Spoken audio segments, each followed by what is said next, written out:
काव्या बहू बहुत ही ज्यादा बोल्ड और ब्यूटीफुल होती है, जिस कारण कॉलेज के सारे लड़के काव्या पर फिदा होते हैं और काव्या किसी को भाव नहीं देती। काव्या, पूरे कॉलेज के लड़के तुझ पे फिदा हैं और तू किसी को भाव नहीं देती। हाँ, क्योंकि मुझे मेरी ही तरह कोई बोल्ड और हैंडसम लड़का चाहिए। ये ऐसे वैसे लोगों को मैं क्यों भाव दूं? सही है।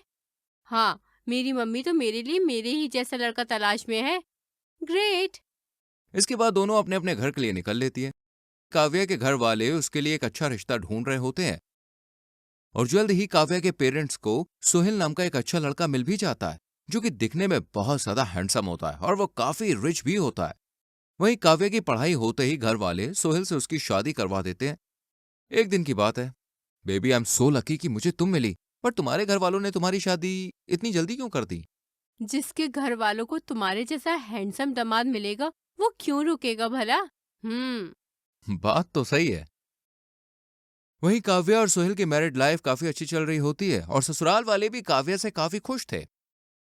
वहीं एक दिन बहू, तेरा देवर कवि आज यूएसए से अपनी पढ़ाई पूरी करके लौट रहा है, तो सारा खाना उसकी पसंद का ही होना चाहिए। और प्लीज टेक केयर कि उसे किसी भी चीज की तकलीफ ना हो। डोंट वरी माँ जी। इसके बाद काव्या अपने काम पे लग जाती है। वहीं जब कवि घर आता है और पहली बार अपनी भाभी से मिलता है तो अरे यार, ये कितनी हॉट है, वाह। यूएस में इतनी बोल्ड लड़कियां होती हैं, बट भाभी के आगे तो सारी चाय कम पानी है। ये मेरे भाई के नसीब में ही थी। कवि ये सब सोच ही रहा होता है कि तभी क्या सोच रहे हो देवर जी? जाओ जल्दी से फ्रेश हो जाओ, सब डाइनिंग टेबल पर आपका वेट कर रहे हैं। ठीक है भाभी। इसके बाद कवि वहां से चला जाता है। वहीं अब हर समय कवि की नजरें बस उसकी भाभी पर रहती है। एक दिन जब सोहेल और काव्या कमरे में रोमांस कर रहे होते हैं तभी बेबी, आजकल तुम कहाँ गुम हो? हम साथ में यार प्यार भरे लम्हे भी नहीं बिता पाते। अच्छा मेरी जान, आओ अब बिता लेते हैं।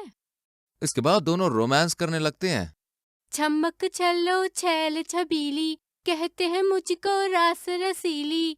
बच के तू रहना दिलदार सजना, महंगा पड़ेगा तुझको प्यार सजना। वहीं कवि खिड़की से सब कुछ देख रहा होता है और कहीं ना कहीं अब कवि और भी ज्यादा अपनी भाभी का दीवाना हो जाता है। वहीं एक दिन जब सोहेल काम पर गया होता है और काव्या कमरे में लेटी हुई होती है तो अचानक कवि काव्या के कमरे में घुस जाता है और वो काव्या से छिड़खानी करने लगता है। देवर जी, ये क्या कर रहे हो? वही कर रहा हूँ भाभी, जो भैया आपके साथ करते हैं। तुम्हारा दिमाग तो ठिकाने पर है? जब से आपको देखा है भाभी, बिल्कुल नहीं।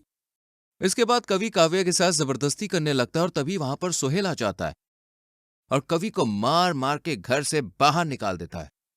मैंने कभी ऐसा एक्सपेक्ट नहीं किया था कि मेरा भाई ही मेरी बीवी पर ऐसी नजरें रखेगा।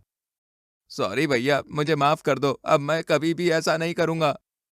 कवि काफी माफी मांगता है लेकिन सोहेल उसके बाद भी उसको माफ नहीं करता और उसे घर से बाहर निकाल देता है, जिससे जब वो घर के बाहर रहेगा तो खुद ब खुद उसकी अक्ल ठिकाने आ जाएगी।